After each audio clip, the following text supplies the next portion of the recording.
Important regional organisation का इसने स्थान पा लिया, यानी कि it became a very prominent alternative centre for power in world, counted centre of power के रूप में गिना जाने लगा, जिसकी तरफ यूएस ने भी अपनी नजरें घुमाई और यूनाइटेड स्टेट्स के साथ साथ यूरोपियन यूनियन की नजरें भी घूमी।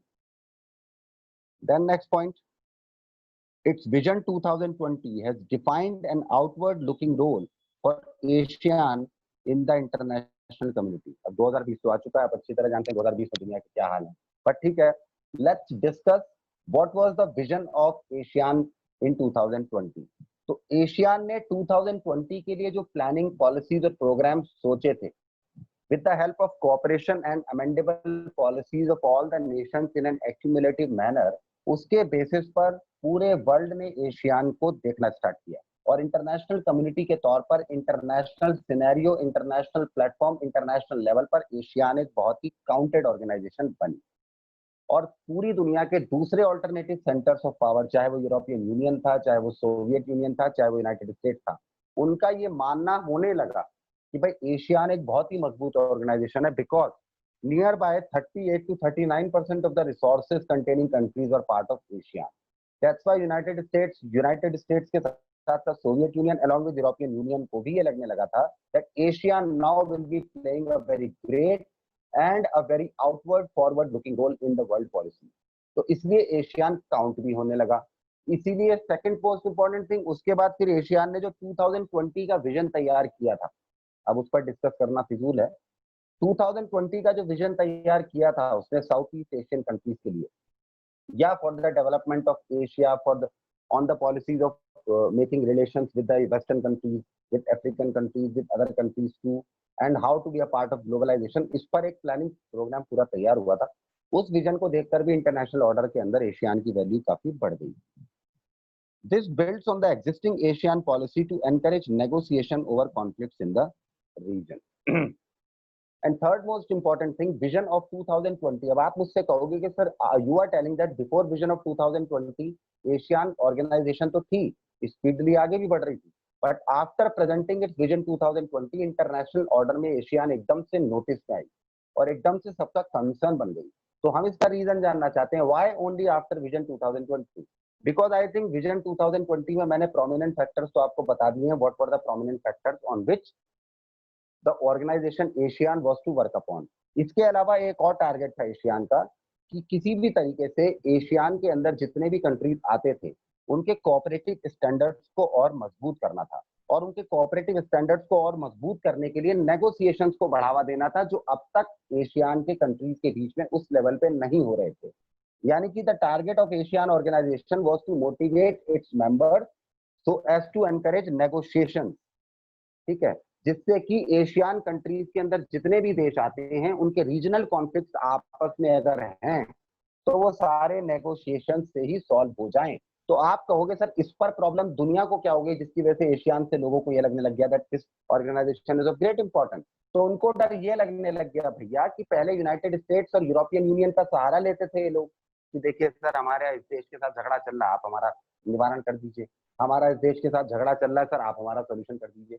Then United States and European Union came into a conflict of this thought only कि भैया अगर ये सारे मसले खुद में ही सॉल्व करने लग गए तो हमारी क्या जरूरत पड़ेगी। That's why they were in a very outward focus that yes, this organization needs to be taken seriously, this organization needs to be taken very counted। दूसरी बात रिसोर्सफुल, मैंने आपको बता ही दिया 38-39% रिसोर्सेज पूरे वर्ल्ड की लेकर बैठे थे एशियान की country. Thus, ASEAN has mediated the end of the Cambodian conflict, the East Timor crisis, and meets annually to discuss East Asian cooperation। अब आप कहोगे सर अब तक जब से आपने शुरू किया है एशियान को तब से एस्टेब्लिशमेंट पे बात चल रही है, कमिटीज पे बात चल रही है, कम्युनिटी पे बात, कुछ काम भी किया है एशियान ने या नहीं किया था? देख लेते हैं, कुछ अचीवमेंट देख लेते हैं। फर्स्ट ऑफ ऑल, जैसे ऊपर एशियान ने डिसाइड किया था कि भाई 2020 विजन ये होना चाहिए कि हमारे बीच में कोई मतभेद ना हो, तो उसमें कुछ वर्क हुआ भी, लाइक कंबोडियन कॉन्फ्लिक्ट, कंबोडिया का कॉन्फ्लिक्ट अपने नेबरिंग कंट्रीज के साथ था, वो खत्म हुआ। Second, the East Timor crisis and meets annually to discuss East Asian cooperation.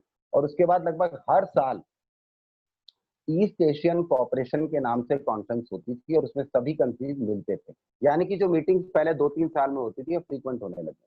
Understood?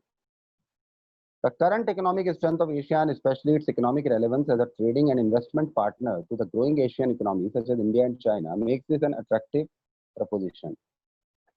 ये बुक काफी पुरानी है भाई, तो I think according to that जिस बुक की बात करते हैं, इसलिए प्रेजेंट टेंस में बात करूं तो ये मत समझिएगा I am talking about 2020, I am just talking about the present of this book. इस साल ये बुक छपी है, वो प्रेजेंट मान लो आप। तो एशियान की अगर करंट इकोनॉमिक स्ट्रेंथ की हम बात करें, specially talking about the economic relevance of ASEAN, because आपको ध्यान होगा इकोनॉमिक कम्युनिटी भी एशियान ने बनाई थी। तो अगर एशियान की हम इकोनॉमिक रेलेवेंस की आज हम बात करें तो फर्स्ट एंड फॉरमोस्ट पॉइंट तो जो ऑलरेडी हमने अभी इससे पहले स्टडी किया था, दैट वाज दैट की 38 to 39% resourceful countries were part of ASEAN. Second most important thing, due to this point एक चीज बड़ी रेलेवेंट हो जाती है, क्या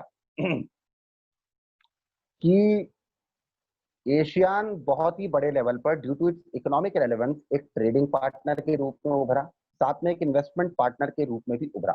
आप कहोगे किसके लिए? For other Asian countries who were not members of ASEAN. आप कहोगे like India, like China, both the countries were supporter of ASEAN but they were not the members of ASEAN. Therefore ASEAN के सभी members का आपस में conjugation इतना बेहतर बैठा बिकॉज वो साउथ ईस्ट में आ गए ना, तो उनका सभी का कॉन्जुगेशन इतना मजबूत बैठा कि करंट इकोनॉमिक स्ट्रेंथ एशियान की इतनी स्ट्रांग हो गई that ASEAN came into a forefront to be acted upon like a trade partner for other or investment partners for other Asian countries like India and China, जिसकी वजह से ASEAN एक बहुत ही attractive preposition की organisation माना गया या माना जाने लगा कि that this organization is continuously increasing in its proportion of trading on a verified level। और इंडिया और चाइना जो एशिया के सबसे बड़े नहीं वर्ल्ड के सबसे बड़े एक तरीके से ग्लोबल इकोनॉमिक फोरम्स हैं, उनको अगर आपने अपना पार्टनर बना लिया और उनको अपनी हिस्सेदारी में हिस्सा बना दे दिया आपने, यानी कि उनको आप ट्रेडिंग में अपना पार्टनर बना रहे हैं, इन्वेस्टमेंट में अपना पार्टनर बना रहे हैं, तो ऑब्वियसली एशियान का जो फोरम ऑलरेडी एक बड़ा फोरम था वो बहुत बड़ा होता चला गया। That's why it became an attractive proportion. Last point for today, during the cold war years Indian foreign policy did not pay adequate attention to ASEAN.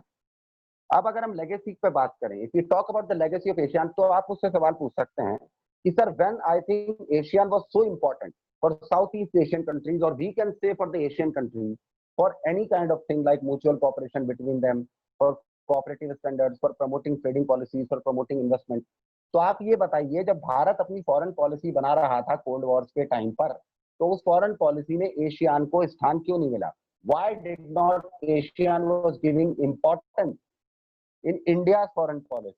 Because India was not the official member of ASEAN. That's why the question is being asked, that why India was not considered to be serious on this level, that India should be a member of ASEAN, या India की foreign policy में उन सभी देशों के साथ रिश्तों को इंपॉर्टेंस दी जानी चाहिए जो एशियान के मेंबर्स हैं या होने वाले थे।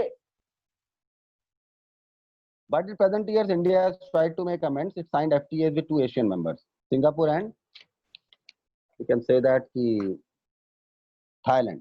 बट ठीक है, समय गया, वक्त गया, बात गई, समय चला गया, वक्त गया, बात गई, माना जा सकता है। But after that in present context अगर हम इंडिया की बात करें तो इंडिया ने बाद में इंप्रूवमेंट किया। जवाहरलाल नेहरू साहब ने जब फॉरेन पॉलिसी बनाई थी तब एशियान के किसी भी कंट्री को अपने साथ किसी भी रिलेशन रखने के लिए कोई प्रपोर्शन नहीं डिसाइड किया था।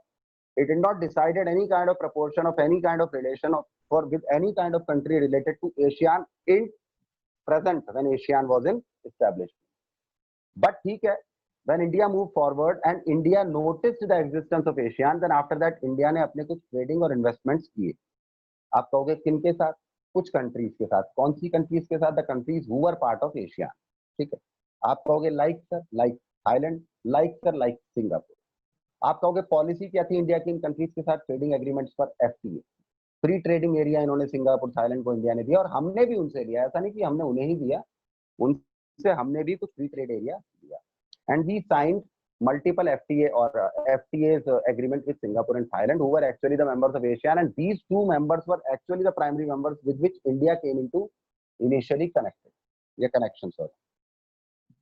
It is trying to sign an FTA with ASEAN itself. ASEAN's strength, however, lies in its policies of interaction and consultation with member states, with dialogue partners, and with other non-regional organizations.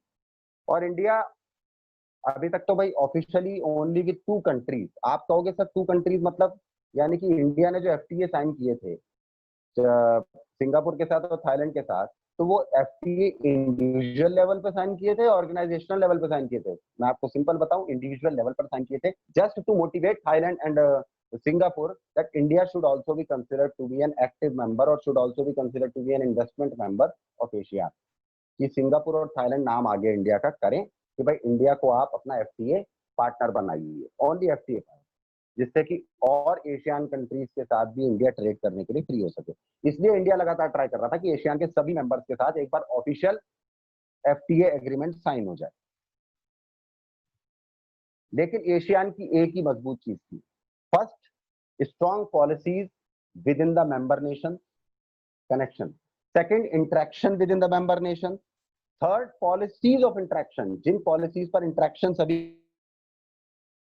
थे वो बहुत selected होती थी, बहुत fair और बहुत transparent होती थी। Fourth important thing, consultation, consultation mechanism was very good. 10 देश अगर मेंबर हैं, 10 देशों के बीच में बैठ के हर चीज 10 देशों से पूछकर ही डिसाइड होती थी। Along with ASEAN also used to give importance to its dialogue partners, यानी कि मेंबर स्टेट्स को तो एशियान इंपॉर्टेंस देता ही था इन टर्म्स ऑफ कंसल्टेंसी और in terms of attraction at every level, at equal level. But जो मेंबर्स नहीं थे, जो डायलॉग पार्टनर थे, उनको भी इक्वल इंपॉर्टेंस एशियान देता था इन वन और दी अदर सिस्टम। साथ में सभी तरह की रीजनल और सभी तरह की नॉन रीजनल ऑर्गेनाइजेशंस को भी एशियान पूरी इंपॉर्टेंस देता था, यानी कि कहते हैं ना कि सबको सुनता था, जिससे कि सब खुश हो जाए भैया कि हमारी बात रखी गई है। After that policies ASEAN construct करता था। This was the economic strength, this was the basic strength of ASEAN, due to which ASEAN establishment was counted on a very big level. European Union को भी एक time पे लगने लग गया था that ASEAN can be more decorative, ASEAN can be more disciplined as compare to us. वो अलग बात है, आफ्टर 2014 में मोदी जी केम इनटू द फॉरफ्रंट, एशियन का अस्तित्व बहुत ढीला पड़ चुका है, बिकॉज बहुत सारे देश बिदक चुके हैं due to Indian policy. It is the only regional, अब ये पॉजिटिव नेगेटिव की बात नहीं है, it is just in for fact, it is the only regional association in Asia that provides a political forum where ASEAN countries and the major powers can discuss political and security concern.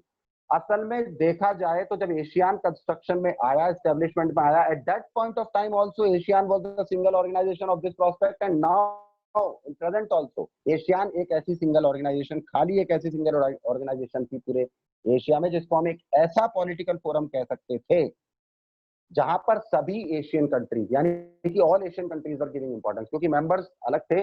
बाकी मैंने आपको बोला all regional, non regional, trading partner, investment partner, along with that dialogue partner, सबको invite किया जाता था Asian में। Therefore Asian एकमात्र ऑफिशियल एशियन ऑर्गेनाइजेशन थी जहां पर सभी एशियन कंट्रीज को plus all the major power को अलाउड था कि वो आए और अपने पॉलिटिकल कंसर्न्स रखें, अपने सिक्योरिटी कंसर्न्स रखें, और if they are related to some issues वो भी रखें। And for those issues if they want to present some resolutions by discussions, through negotiations, वो भी वो कर सकते हैं। For that also every Asian country welcome was welcome. So I think for today it is complete. Kindly come on to the screen, please. ASEAN is complete. All the students are requested to come on to the screen, please.